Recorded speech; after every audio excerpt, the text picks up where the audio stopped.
Assalamualaikum warahmatullahi wabarakatuh. Perkenalkan, kami dari kelompok 2 ingin mempresentasikan hasil diskusi kami yang berjudul Pendekatan Kognitif Behavior Terapi. Sebelumnya, yang terhormat Mistika Febriani selaku dosen pengampu mata kuliah Teori dan Teknik Konseling dan teman-teman yang berbahagia. Oke, langsung saja kita mulai diskusinya. Sebelumnya perkenalkan, kami, saya Farah Revi Mazida dengan NPM 21110800125 sebagai moderator, dan dua teman saya, Afni Oktavia dan Muhammad Rizky, dipersilahkan untuk pemateri untuk memaparkan materinya. Dipersilahkan Muhammad Rizky. Oke.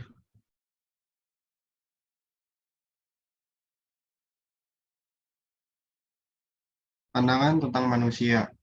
Cognitive Behavioral Therapy atau CBT merupakan salah satu pendekatan psikoterapi yang paling banyak diterapkan dan telah terbukti efektif dalam mengatasi berbagai gangguan, termasuk kecemasan dan depresi.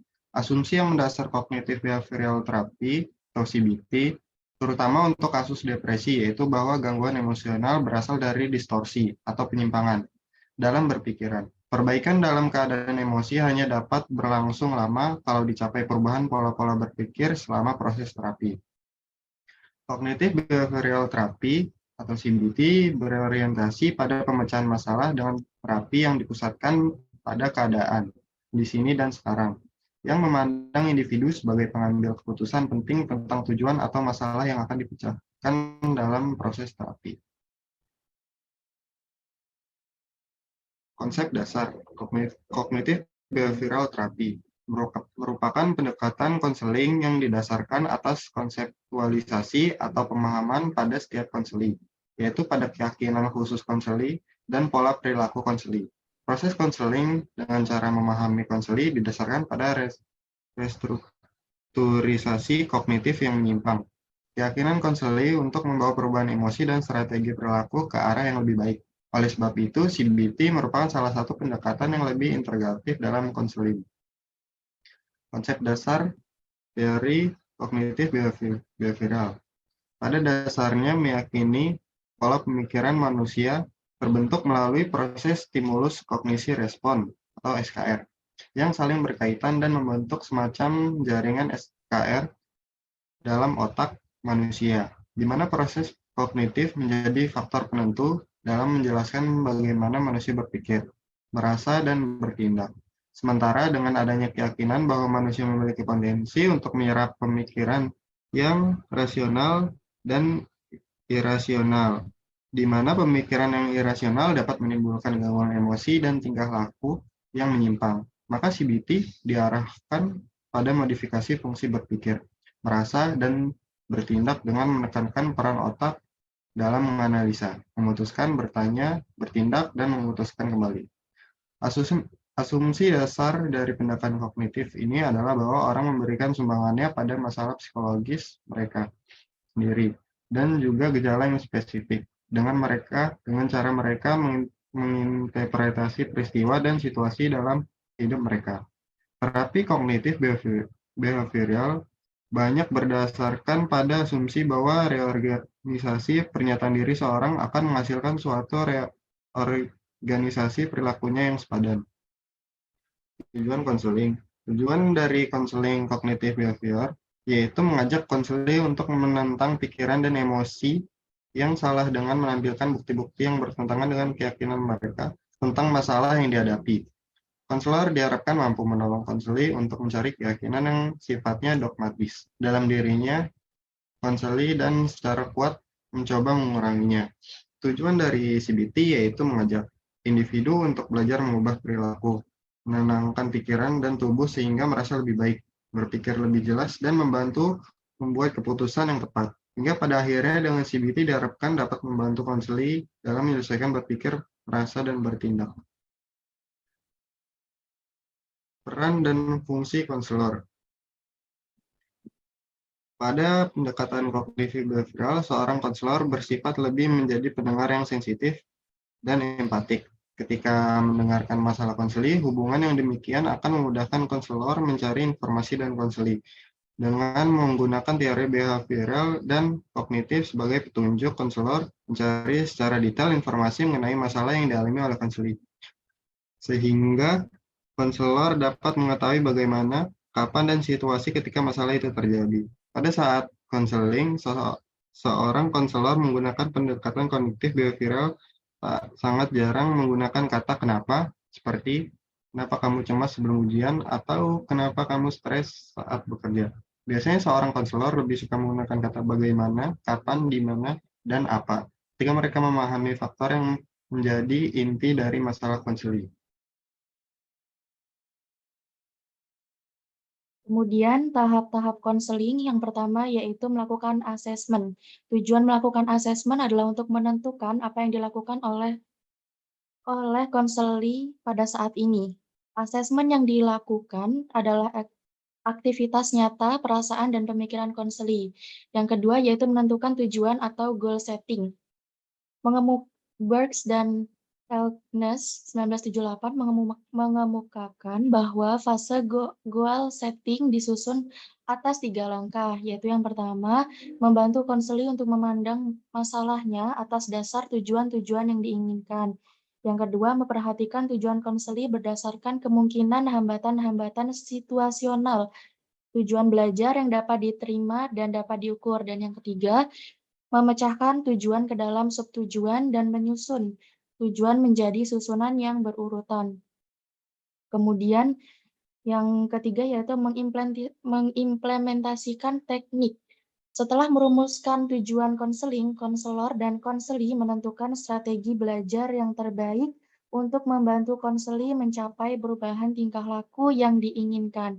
Dalam implementasi teknik konselor membandingkan perubahan tingkah laku antara baseline data dengan data intervensi. Kemudian yang selanjutnya yaitu evaluasi dan mengakhiri konseling. Evaluasi dibuat atas dasar apa yang konseli perbuat. Tingkah laku konseli digunakan sebagai dasar untuk mengevaluasi efektivitas konselor dan efektivitas tertentu dari teknik yang digunakan. Kemudian yang selanjutnya akan disampaikan oleh pemateri kita, Afni Oktavia, dipersilakan. Teknik-teknik konseling. Yang pertama ada operant conditioning. Terdapat 2 prinsip dalam operant conditioning, yaitu bagaimana kebiasaan itu dipelajari dan teknik yang digunakan untuk memodifikasi tingkah laku. Penggunaan teknik operant conditioning dapat digunakan oleh konselor jika tempat konselor sebaik dengan lingkungan tempat masalah konseli terjadi. Yang kedua, ada desensitisasi sistematik digunakan untuk menghapus tingkah laku yang diperkuat secara negatif. Dan ia menyertakan pemunculan tingkah laku atau respons yang berlawanan dengan tingkah laku yang hendak dihapuskan itu. Desensitisasi diarahkan pada mengajarkan konseli untuk menampilkan suatu respons yang tidak konsisten dengan kecemasan. Yang ketiga, clouding. Clouding adalah kebalikan dengan systematic desensitization. Clouding atau pembanjiran adalah membanjiri konseli dengan situasi penyebab kecemasan atau tingkah laku tidak dikehendaki, sampai konseli sadar bahwa kecemasan tidak terjadi. Pembanjiran harus dilakukan dengan hati-hati karena mungkin akan terjadi reaksi emosional sangat tinggi. Yang keempat, ada partisipan modeling. Partisipan modeling efektif jika digunakan untuk menolong seseorang yang mengalami kecemasan yang bersifat tidak menentu dan sangat baik digunakan ketika menolong seseorang yang mengalami ketakutan sosial atau social phobia. Yang kelima ada self-control procedures. Metode self-control bertujuan untuk membantu konseli mengontrol dirinya sendiri. Metode ini menegaskan bahwa konseli adalah sebagai agen yang dapat mengatasi dan menggunakan pengendalian secara efektif dalam kondisi mengalami masalah. Metode ini paling tepat digunakan dalam kondisi di mana lingkungan terdapat penguatan jangka panjang secara natural. Yang keenam ada kontingensi kontraksi. Teknik ini adalah bentuk dari manajemen behavioral, di mana hadiah dan hukuman untuk perilaku yang diinginkan, dan perilaku yang tidak dapat dihindari terbentuk. Konselor dan konseli bekerja sama untuk mengidentifikasi perilaku yang perlu dirubah. Yang ketujuh ada cognitive restructuring. Metode ini agak berbeda dengan metode yang lainnya, karena metode ini menginginkan perubahan kognitif, tidak seperti metode lain yang berakhir ketika adanya perubahan perilaku. Peristiwa kognitif dapat berupa apa yang konseli katakan tentang dirinya sendiri, bayangan yang mereka miliki, apa yang mereka sadari dan rasakan.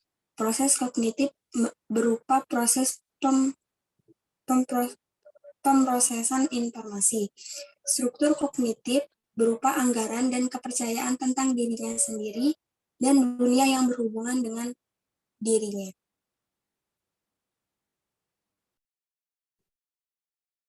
Baik, kesimpulannya adalah dari pendekatan behavioral melalui teknik CBT, yaitu Cognitive Behavioral Therapy atau CBT merupakan salah satu pendekatan psikoterapi yang paling banyak diterapkan dan telah terbukti efektif dalam mengatasi berbagai gangguan termasuk kecemasan dan depresi. Kemudian Cognitive Behavioral Therapy atau CBT berorientasi pada pemecahan masalah dengan terapi yang dipusatkan pada keadaan di sini dan sekarang, yang memandang individu sebagai pengambil keputusan penting tentang tujuan atau masalah yang akan dipecahkan dalam proses terapi.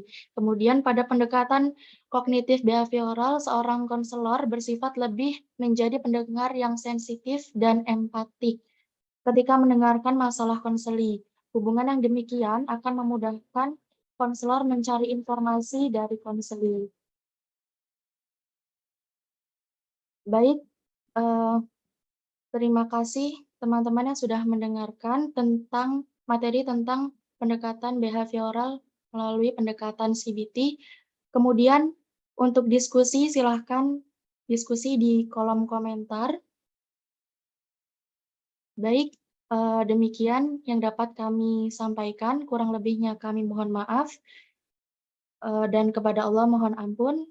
Wassalamualaikum warahmatullahi wabarakatuh.